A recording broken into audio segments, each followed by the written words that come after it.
weather update, and I'm pretty sure you're thinking, dude, enough with the weather updates. You've been talking about how cold it is at the start of each episode for the past, week and a half or so. Well, let me tell you something. This will be the last weather update I'll give for now, okay? But the weather update it's better. It's gone up. I'm still freezing, and I'm still wearing this nice fleece pull-up sweater, but listen, it's nice. It's cold still. It's a sheet of ice on the road, but everything's good. Everything's fine. It's still cold, but the temperature has gone up at least. So, if you're like me, who is still trying to get adjusted to the new place that we're in, and still trying to get adjusted to, trying to stay warm, and then we're actually having a real winter here instead of being from the south, and whether it's in January it's actually 67 degrees outside, then yes, okay. So you're trying to get adjusted to it, and you just got to talk about it. You just got to talk about your feelings with how you feel body wise and temperature wise for winter weather. Anyway, sorry for my rambling. That's how I'm going to start the show. You'll probably think this is the last time, maybe, that I'll talk about the weather. Guys, welcome to Pigskin Frenzy on this wonderful and cold, chilly and Tuesday afternoon. Thank you for joining us. I'm Joel Norris, and whether you're watching on YouTube, listening on Spotify, listening on Podbean, listening on Apple, a big thank you for taking some time out of your Tuesday to just sit back, watch, and listen to some college football coverage presented by me. Now, if you're watching on YouTube, subscribe to the channel, like each episode, leave comments down below. Spotify, Podbean, and Apple, all you have to do is just share around with others and follow on there as well. Now, X, Instagram, and Facebook, all you have to do is type in Pigskin Frenzy, follow, like the pages there. You will get episode updates. You will get news and highlights from across college and NFL football.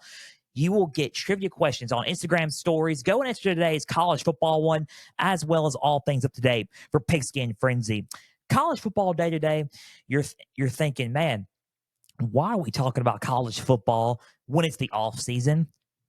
This is why I keep saying to keep plugging into Pigskin Frenzy, because there is some stuff happening during the off season all the time, okay? Next week, and I'll give you a little preview for next week and in 2 weeks. Next week, for next Tuesday's college football episode, we're going to dedicate that episode to the transfer portal, the entire transfer portal, because there is transfer portals coming in, especially even though the window is closed. We're going to dedicate that and may have a couple episodes on the transfer portal coming up in the near future. But next week will be one of those episodes where we're going to be talking about the transfer portal. And in 2 weeks, we're going to be talking about National Signing Day, preview National Signing Day, preview high school recruiting, and talk about that because it comes, National Signing Day is the day after the episode is released. So we're going to be talking about that in 2 weeks on February 6th edition of Pigskin Frenzy. And plus more spring football, you name it, conference standing projections. We're going to have people and guests come on the show. It's going to be a great time during the off season for Pigskin Frenzy and college football. So tune in on Tuesdays if you're a college football guy. So that's all I got to say about that. But for today, we have a special episode, a Q&A postseason 2023 college football postseason Q&A episode here. We got loads of questions lined up. I said we were going to do this. We also talked about we were going to do it last week, but we dedicated that episode to the great Nick Saban, who is retired. He's still around in Alabama, but he will be in an advisor capacity. He's no longer the head coach at Alabama. We dedicated that episode to him. We pushed the Q&A back to this episode, so we're doing it. Q&A, college 2023 college football postseason Q&A, and we're going to get started here in just a little bit. So keep plugging into Pigskin Frenzy on YouTube, Podbean, Spotify, all audio platforms, all video, socials, X, Instagram, Facebook. Keep plugging into Pigskin Frenzy. Guys, busy day today, by the way. Hope everyone's doing okay. We are going to answer some of these questions, and we're going to start off with a very good one. And this question says, what impact will Kalen DeBoer have at Alabama? If anybody's not aware, the greatest head coach of our sport, Nick Saban, retired a couple of weeks back. He is no longer the head coach at Alabama. He is he's in an advisor role at Alabama, but Alabama was in search of a head coach. They were looking for guys like Dan Lanning from Oregon, guys like Mike Norvell from Florida State, guys like Dabo Swinney, Clemson, guys like, guys like Lane Kiffin, Ole Miss, you name it. Steve Sarkisian, Texas, you name it. So none of them they rejected all of the offers. They stayed where they're at. And one particular name that came up and it was floating around was Washington head coach at the time, Kalen DeBoer. And what I found interesting from that was a lot of people were saying, "Oh, Kalen DeBoer, really? Well, what's he going to do? Right? What's he going to do?" I'll tell you what he's going to do. He's 103-11 or 102-11 as overall head coaching record. He has won Pac-12 Coach of the Year twice back to back. He has won all of the Coaching of the Year awards in this past season. He led Washington to an Alamo Bowl victory against Texas last season. This past season, he led them to the playoff and a Sugar Bowl win against Texas, beat Oregon twice during the regular season, and went to the national championship and went 14-1 and was a national championship runner-up. He was devastated that they did not win the national championship against Michigan, but he led them to a national title game appearance.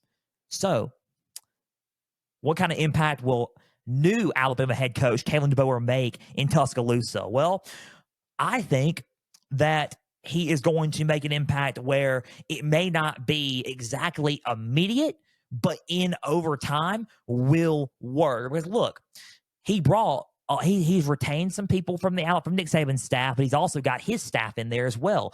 Offensive coordinator Ryan Grubb is finally the Alabama offensive coordinator. That's what Bama fans wanted last season, but now he's finally with Kalen DeBoer in Alabama, and he will run the offense in 2024. So that's one. Two, you got wide receiver coach Jamarcus Shepard, who produced 3 talented wide receivers, including a first rounder in Rome Dunze. So you look at those coaches and you look at the staff that he's building, it's quite remarkable. You got Jalen Milroe there. We're going to see how that works during the spring. I think there's going to be a little bit of a developmental thing there that they need to get going in that particular offense. You have guys like Malachi Moore on defense staying. You still have some pieces there from Saban's team that are still actually there. CJ Dupree, transfer tight end from Maryland, who was there last season and he played in a few games, will probably have a bigger role this season in Ryan Grubb's offense now that he is returning to Alabama. So when you look at the impact that he will have, I think in overtime, it will be a good impact. Now, is Alabama losing a lot of players? Yes, they've lost 10-plus players to the transfer portal since Saban's retirement. When a head coach leaves their prospective job, the portal opens up. All right, the portal opens up. For Alabama, it opened up when Saban retired. For Washington, it opened up when Kalen DeBoer left Washington. And speaking of that, this is some headlining news. Arizona has now opened up their portal because Washington has named head coach Jed Fish their next head coach. So that's a big impact there. Washington in the Big Ten could be rocking and rolling with Jed Fish as their next head coach. So Arizona, their names, there's a lot of people, entering the portal from their end as well. So that happened to Alabama. Okay. A lot of people enter the portal. Commitments have decommitted. Okay. I'm not trying to take long on this question. I'm just trying to space it out for the time, for the time of the episode, but just to answer the question thoroughly. When you look at this and when you look at, people decommitting, losing transfers to, losing your roster to other schools or transfer portal. You lost Caleb Downs to Ohio State the other day. You lost offensive lineman Caden Proctor, who was a solid offensive lineman. He started a majority of the games last season to Iowa. So when you look at it, it sucks. I mean, there's no doubt about it. It sucks. But when you think about it and you look at big picture here, for Kalen DeBoer, yes, he does not have any SEC recruiting ties, but he's built a staff to where he can have SEC recruiting ties. He's got Robert Gillespie, running back coach and former associate head coach of Alabama, still on his staff as running backs coach. He's got guys on around him that can recruit in the SEC. Kalen DeBoer has to learn SEC recruiting. I understand that. Transfer portal wise and NCAA high school recruiting wise. I understand that. But when you look at it, and when you look at everything, I think Kalen DeBoer can do just fine at Alabama. I think this coming up season, I'm not going to project any record. I'm not going to project anything because it's way too early for that. We usually do that during the summertime. So I'm not going to do that yet during conference standing projections. We're not going to do any of that. But I will say this. He can make an impact at Alabama. He can win games. Now, the Bama fans have to give him time. That's the answer to the question. I think he will make an impact over time, but Bama fans have to give him time because this is not Alabama of the usual that they're used to for the past 16 years of if we don't win a national championship this season, he's gone, So you can't do that when getting a coach like a Kalen DeBoer, who is not a Nick Saban. When you don't have a Nick Saban and you're used to a Nick Saban for the past 16, 17 years, you cannot treat a new guy like Nick Saban because he's not Nick Saban. He's going to be the best Kalen DeBoer that he can be. So my answer to the question will be he will make an immediate impact. He will make an impact, but it's over time. Not an immediate impact maybe, but he will make an impact, but it will be over time. I don't think it's going to be an immediate instant impact, but over time, he will prove everybody, wrong,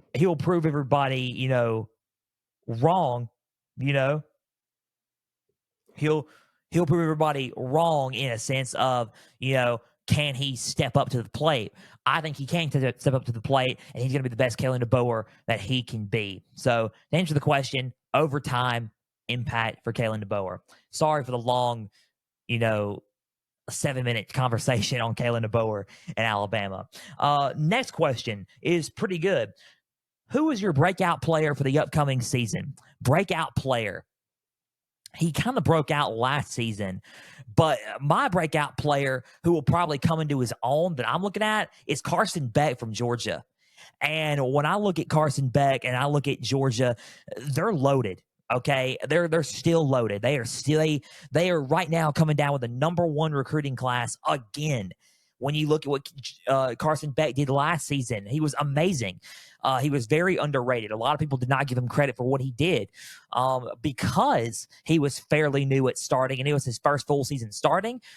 He wasn't really. They weren't going to give him the Heisman, but if he puts up the numbers that he did last season, this year, the Heisman could be calling his name.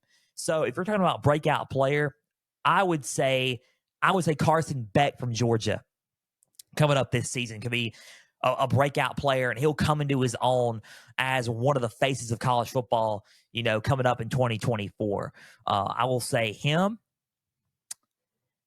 And a breakout player, if you want to look at it, he already broke out at Ole Miss. But Ohio State running back Quinshon Judkins, I think he'll break out as well. I think he'll be a player at Ohio State that will run fairly hard in Ohio State, and the Big Ten's got to watch out. So if you want to talk about a breakout player who fairly broke out in Ole Miss, but just like Carson Beck did at Georgia, but I will say break out even more to answer your question will probably be Quinshon Judkins from Ohio State. So that's really all I got with the Carson Beck and Quinshon Judkins, Georgia and Ohio State respectively this season. So good questions. Thank you for asking that, guys.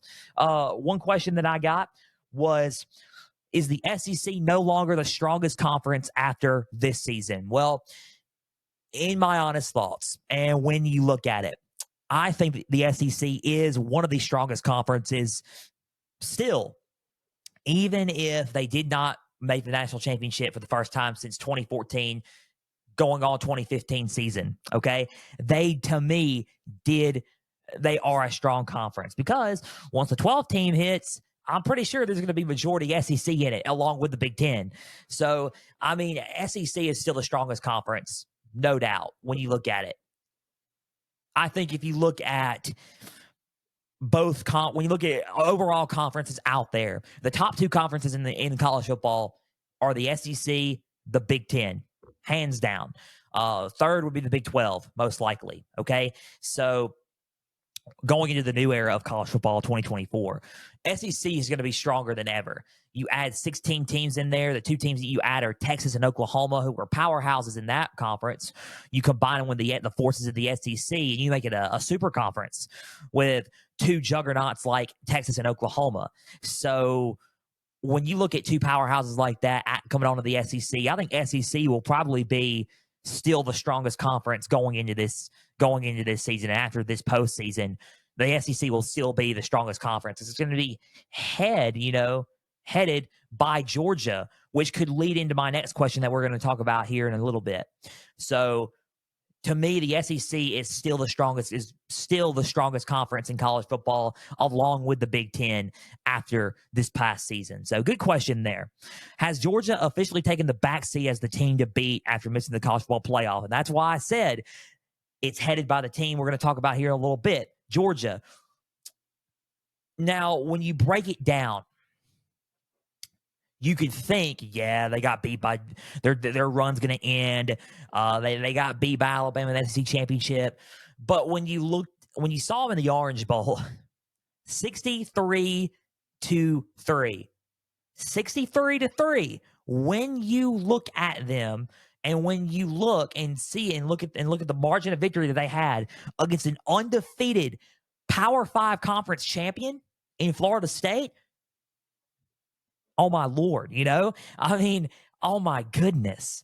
Well, I mean, it's just kind of hard to fathom that they're gone, right? Because they're not gone, in my opinion. I don't think they've taken a back seat. I think in 2024, they're the odds-on favorite to probably go back to the playoff and or win the national championship. Will Georgia be in the 12-team playoff? I think they will. I'll say that early on. It's January. It's not even December yet. It's not even December 2024 yet, but I will say that Georgia will probably and most likely, in my honest thoughts, will be in the 12-team playoff, hands down, and most likely will be one of the top 4 buys in the first round. Will be one of the top 4 buys. Could be SEC champion. Who knows? But Georgia's going to be top dog in the SEC going into this season. I don't think they've taken a back seat. I think they are the seat. I think they're the favorites especially after Nick Saban and Alabama retired. Kirby Smart has taken the throne, okay, of the best coach in college football. He is the best coach in college football right now because Saban's gone. He's the best coach right now. He's taken that throne as the king of football, as the king of college football, coaching-wise. I honestly think that Georgia, especially with what they're building, I mean, they got the number 1 recruiting class again 3 years straight. Another number 1 recruiting class for Kirby Smart. He can recruit at a high level. He can get guys from the portal at a high level. Kirby Smart is an elite coach as you come. 2 national championships, transfer portal, building through high school recruiting, loaded roster, top to bottom. Their third stringers are 5-star players. Okay, so he builds like Alabama and Nick Saban has built.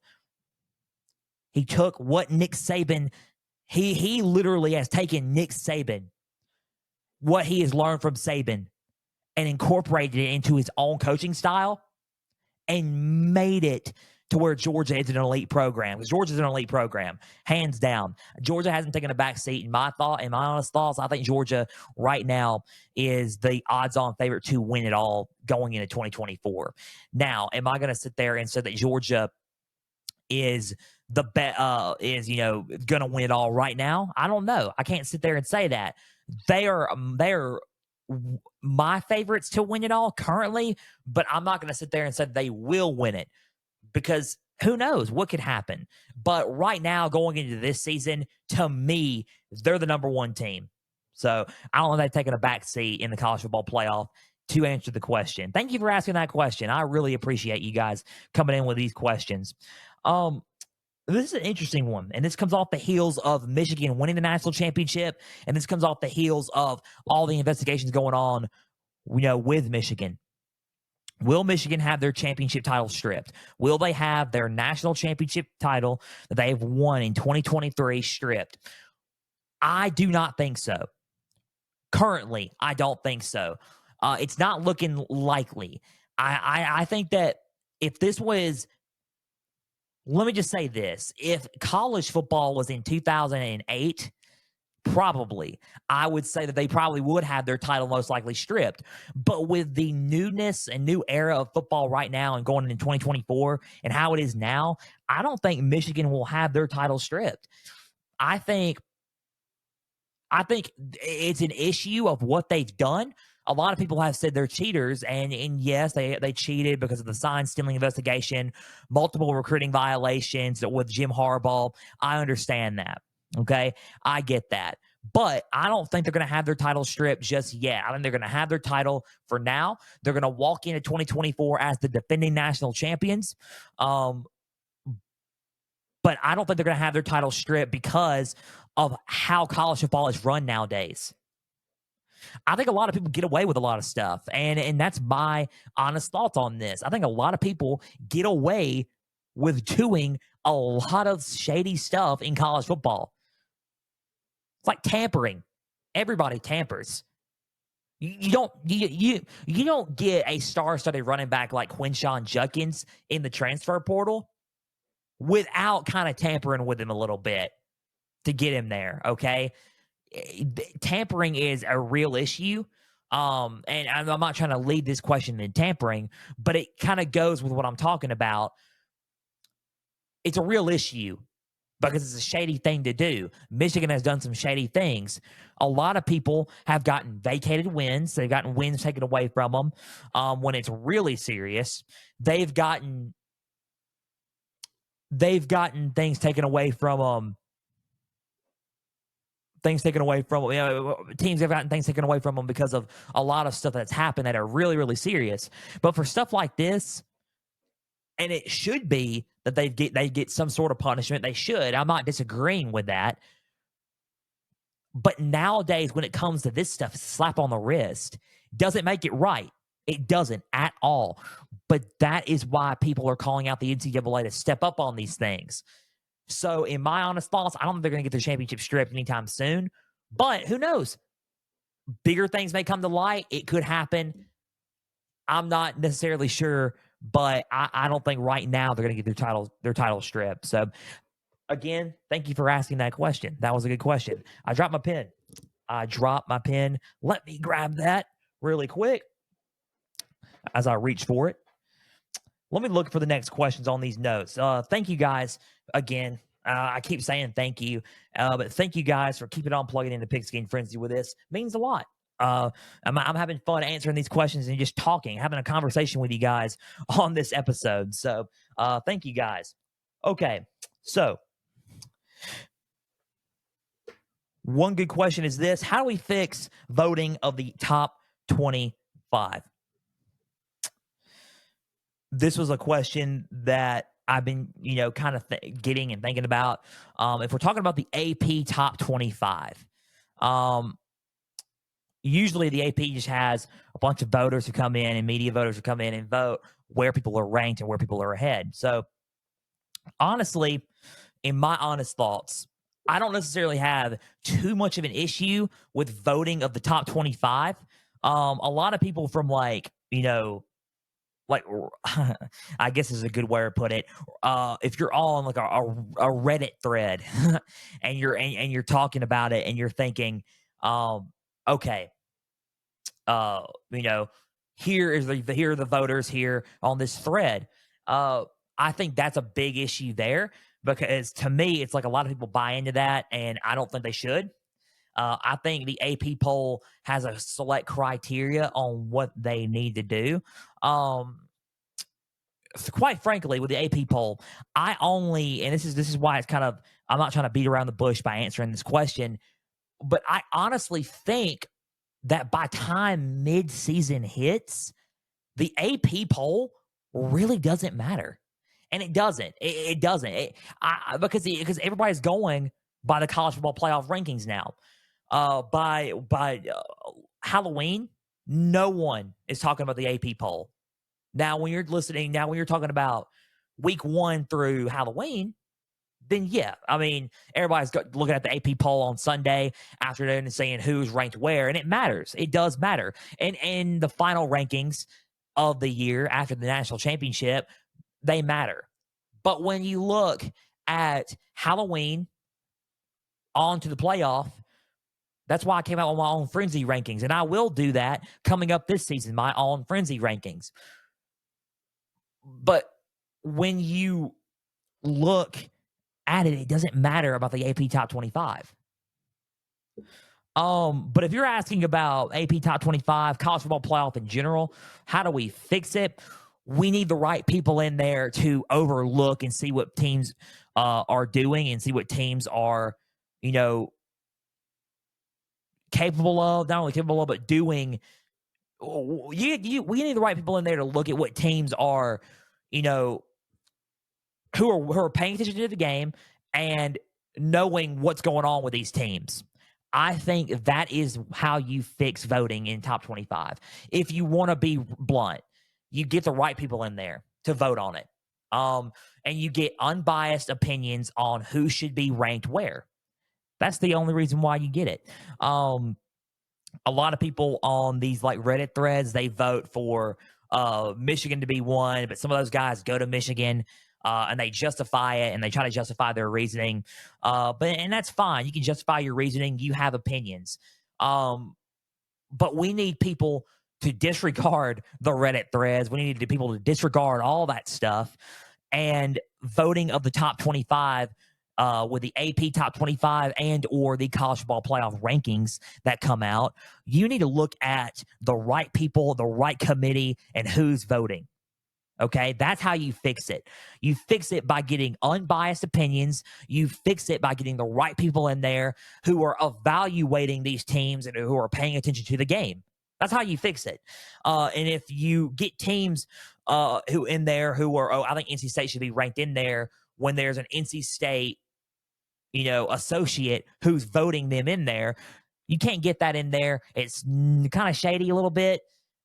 I was just suggesting, in my opinion, you get the right people in there. You get people who are paying attention to the game, and you follow the select criteria: eye test, scheduling, the quality of wins they've gotten, quality of record, strength of schedule, all that. The criteria.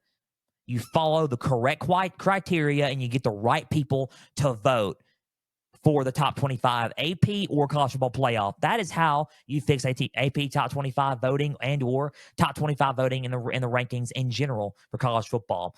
Thank you for the question. That was a really, really good question. Another question. Why is this Ole Miss's best chance to win a championship in football since the 60s? Well, my honest thoughts on Ole Miss is this. Because they have all their talent coming back from this season. If you look at what Ole Miss did last year, they won 11 games. 11 games. That is quite impressive. It was their first 11-win season in school history. And what Lane Kiffin's doing up there through the transfer portal and recruiting is quite impressive. He is building something up there. Ole Miss in the SEC is, to me, the second best team going into 2024. I'll say second best team behind Georgia only, but they are the second best team in this. I mean, they loaded up in the transfer portal. Guys like Walter Nolan, guys like Juice Wells from South Carolina, wide receiver, especially, with guys who are coming back. You got Logan Diggs, transfer running back from LSU who committed at Ole Miss. Got guys like that in the portal. You also got guys like defensive back Trey Amos from the portal who transferred from Alabama after Saban retired. Not only that, you got guys who are coming back. Guys like Jared Ivey, guys like Jackson Dart, guys in the running back. You see Ulysses Bentley, the fourth. You got Logan Diggs in the backfield with him. You got Juice Wells who transferred in. You got Trey Harris, Jordan Watkins, Dayton Wade, Caden Prescorn, the tight end, coming back. You got a loaded team who are all coming back in 2024, and you got additions to the transfer portal and recruiting. So Ole Miss is going to be a tough team to beat on both offense and defense. So that team's going to be loaded next year in the SEC. So they're a team, in my opinion, that will most likely be in the 12-team playoff, because of the talent that they got coming to this team in 2024. So this is probably their best chance to win since the 60s because of the talent that they got coming back, and they can match up with a lot of other guys in college football. Can they match up with Georgia? That's a tough one. Can you match up with Texas? That's a tough one. We don't know that. But they can match up with a lot of guys and a lot of teams out there. So that's probably why I would say this is the best time that they could probably sneak in and could win the national championship or win a championship in general. Am I going to say that they're going to win it all? I never said that. I never said that they're going to win it all. But this is a good time to where they can sneak in and make the playoff and could be a good chance to win it. So who knows? Because of the talent they got on their team is the reason why, in my honest thoughts. So good question about Ole Miss there. We'll see them back in September. A few more questions before we conclude today's episode of Pigskin Frenzy. Had a lot of questions here. Thank you for asking this. I appreciate this. As I scroll through, let me see. I have about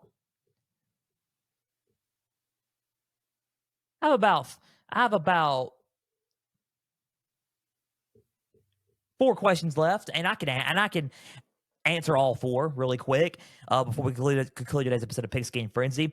How do you view Colorado's season, and what do you expect for next season? Here's what I expect. And how do I view Colorado's season? They had a hot start in September, okay? They won against TCU, which I was ecstatic about. I thought that was crazy. They beat Colorado State.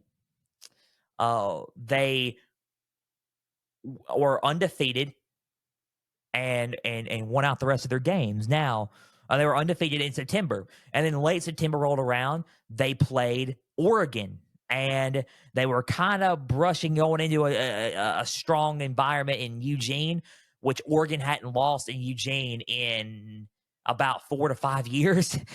Still to this day, it is a tough environment to play in, especially with Dan Lanning there as their head coach.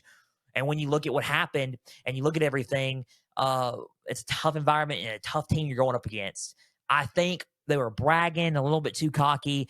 They bit off a little bit more than they can chew against Oregon, and Oregon smoked them 42-6. Dan Lanning was motivated. He was kind of upset at what Colorado was doing, and I think that's what happened. The downfall started there. They played a tough USC team at the time, lost to USC. They were about to come back against USC, but lost that game. They ended up losing an upset against Stanford, losing to UCLA. They beat Arizona State, and lost to Utah. They went about 4-8 to end this season. They won 4 games, lost 8. So kind of a disappointing way to turn, in the back half of the season, and lose about 6 straight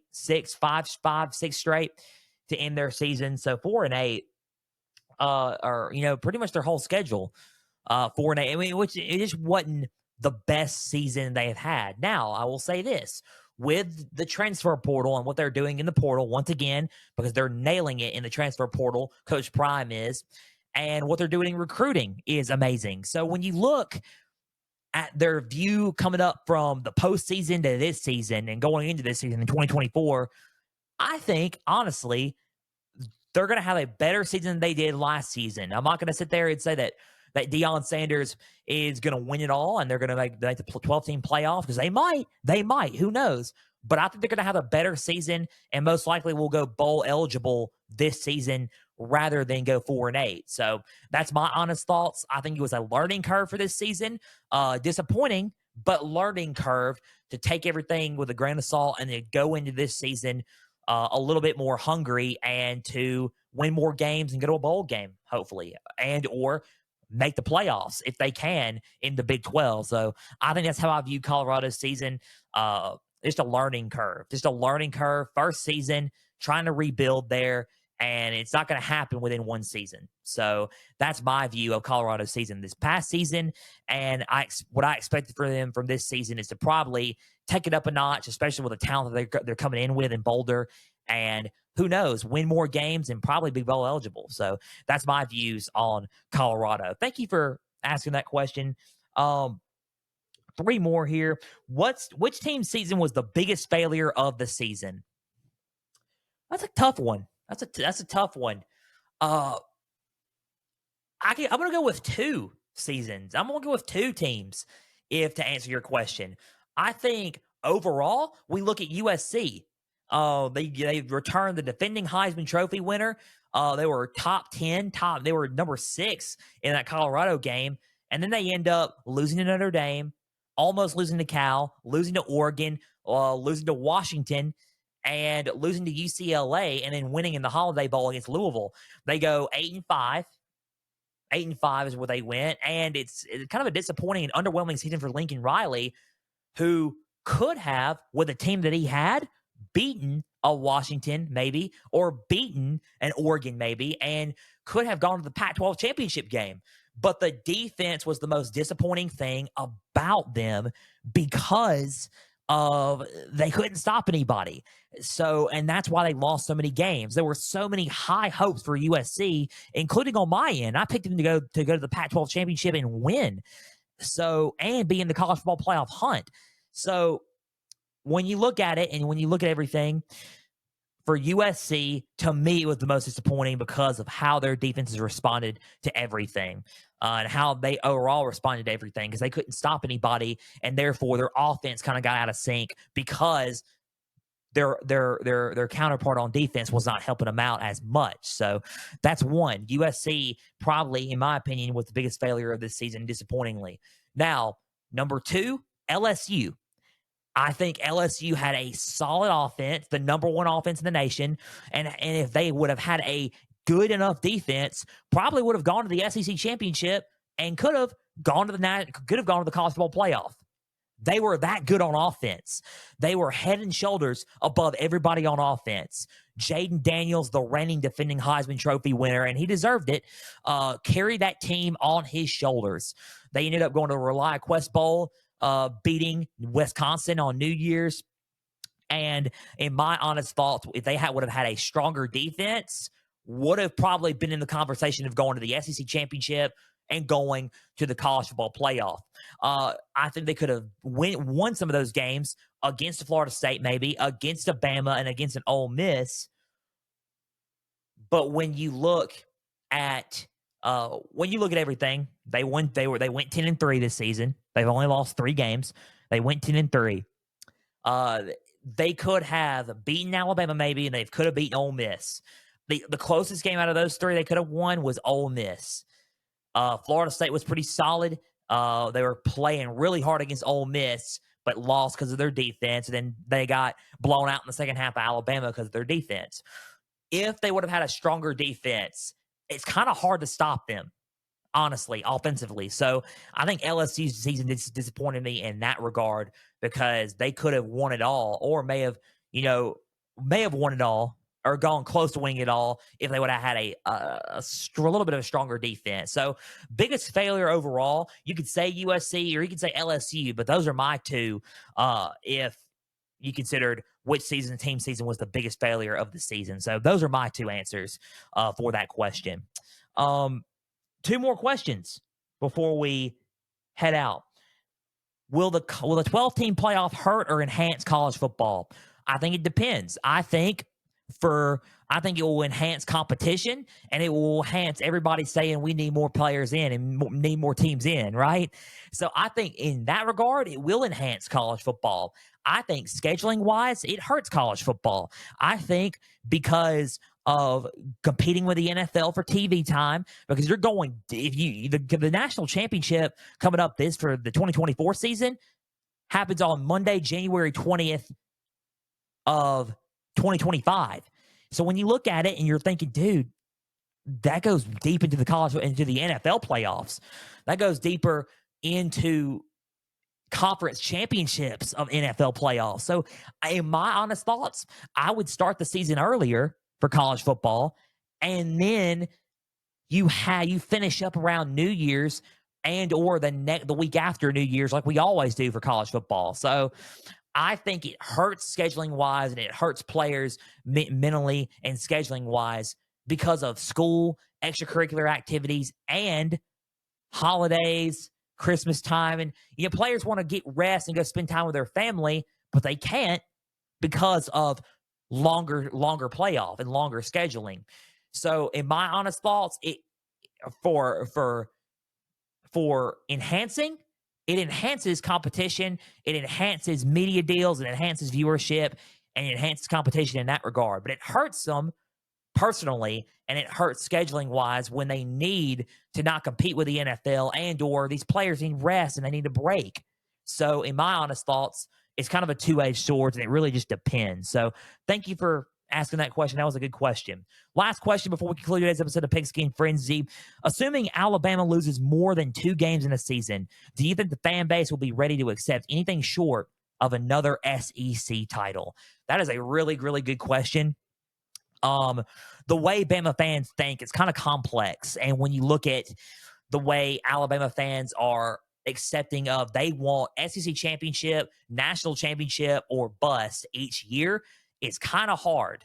It's kind of hard, especially when you got rid of the greatest, well, not got rid, but the greatest coach of our time has decided to walk away from the sport. When you look at it and when you look at everything, it's kind of hard to sit and say that they could accept anything less or short of another SEC title. To me, I think Bama fans need to get ready to adjust to a different time and get ready to adjust to a different period of everything. They need to get ready to adjust to a period of, hey, we are going to lose. We may lose 3 games in a season. Okay. We may lose 4 games in a season one time. We may lose more than 2 games. Because in a season, Saban, you can finish 3 games. He has finished with, losses, with 3 losses during his domination run, but it's usually not likely. It's usually a double-digit win season every time. Maybe Kalen DeBoer in 2024 loses a few games and they only win 8 or 9 games. The fans need to readjust their mindset and focus and say, okay, let's give Kalen DeBoer time. Let's give Kalen DeBoer patience. And this goes back to the first question I answered. Give him time to recruit, build up Alabama to the image of not Nick Saban times. And let's see if he can bring a national championship home to Alabama without Nick Saban being there. Alabama fans have to be patient with that because it's not going to be an easy stretch going into the first time. It's not. So I think they need to get ready and accept maybe that they're not going to be in it every year. And they're going to be contending maybe, but they're not going to be in it every single season. There's going to be losses that they did not want. But that's every college football team out there. You can't hate and try to grab your pitchforks and your riding pitchforks and your fire lanterns and your sticks with fire on it like it's SpongeBob SquarePants. You know what I mean? You can't do that when there's a coach out there who is solid enough to lead your team, but it's going to take time to build up the program. Okay. You lost a lot. You lost a lot in your head coach with Nick Saban. But with Kalen DeBoer, you're gaining some of those factors into not only trusting, but you're going to gain some factors into, toughness and to not being shy away from the challenge of running Alabama, the premier job of college football, and running in the SEC and running a job in the SEC. So, in my opinion, Bama fans, to answer this question, do you think the fan base will be ready to accept anything short? It depends. I think, in my opinion, do they accept anything short? I do not know that, but they're going to have to in certain seasons to build on what they want to accomplish at Alabama. Patience is key in this, and they need to be patient going into 2024 and beyond with head coach Kalen DeBoer. So hopefully that answers the question. Thank you for asking it. And we're about out of time. I answered pretty much majority of the questions that we got. If I didn't get to some of your questions, I apologize. But again, a big thank you for taking some time out of your Tuesday to just sit back, watch, and listen to some college football coverage presented by me. Now, if you're watching on YouTube, subscribe to the channel, like each episode, leave comments down below. Spotify, Podbean, and Apple, all you have to do is just share around with others and follow on there as well. Now, Instagram, Facebook, and X, all you have to do is type in Pigskin Frenzy, follow like the pages there. You'll get episode updates. You will get news and highlights from across college and NFL football. You will get Instagram questions, trivia questions on your Instagram stories. Go and answer today's, as well as all things of today for Pigskin Frenzy. Guys, big thank you again. Thursday, we will be back to recap the NFL playoffs, continuing coverage of the NFL playoffs and the divisional round of the NFL playoffs, and preview and predict the conference championships in the NFL and the NFC and the AFC Thursday. So NFL Day Thursday. We will be back also next Tuesday for a transfer portal edition of Pigskin Frenzy. We will dedicate that episode to the portal next week. So until then, thank you guys again for also asking questions for this Q&A. It was fun. Hopefully we will do another Q&A for college football before the season starts, and we will do a Q&A on NFL. That's, tune in on Thursdays for that one as well. So thank you for asking questions. Thank you for letting me talk and answer those questions for you guys. Until Thursday, I'm Joel Norris signing off. And for everybody out there, please and always stay the course.